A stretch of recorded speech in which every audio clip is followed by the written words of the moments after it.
Something they won't tell you when you are committing to a timeshare contract is that it's a lifetime arrangement and beyond.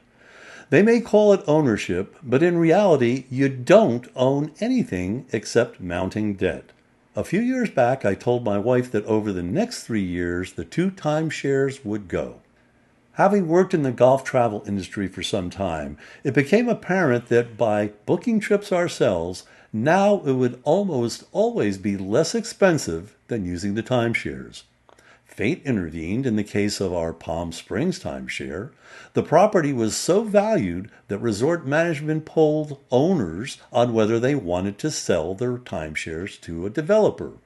The process took over a year, but in the end, we were one of the few people who actually made several $1,000s of profit over the price of buying. By the way, the initial pitch will include telling you that this is an investment, but don't believe it. Still, that left me with the Hilton Head timeshare, and with a diminishing value in using it for the golf trade show in Orlando, it was unwanted. There are many scamming lose your timeshare companies out there, but even the legitimate ones will result in an expensive escape. Someone I came to know from the golf business had also worked as a consultant to the timeshare industry. We discussed my situation, and surprisingly, most of my self-thought-out plan he agreed with and offered a few suggestions. I drafted a letter and sent it to the resort management company explaining my reasons and my willingness to discuss and negotiate a release. It stipulated that they were free to resell the unit or do whatever the hell they wanted to, but not with me.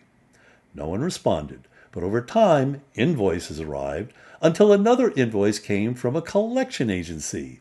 The same letter, slightly modified, was sent to them, but again, there was no response except further invoices. So this saga will continue for some time. Well, if you've reached this point, you know a recommendation for investing in a timeshare will never come from me. The industry is huge, and I'm fairly certain those in power to make changes to it so it won't be predatory are receiving sizable contributions to look the other way. My proposed solution is to actually fulfill its promise of making it more like ownership. Like a mortgage, it would be based on fixed length, perhaps 5 or 10 years. You would pay your fees at preset rates, but after the agreement's specified number of years is reached, you are now in a position to make a decision. Renew the timeshare contract for another period of time, or return it to the timeshare company free and clear. To me, this seems like a common sense approach that gives the seller stability, but also an incentive to make the package attractive enough that the buyer would choose to continue. Thanks for watching, and let's make it happen.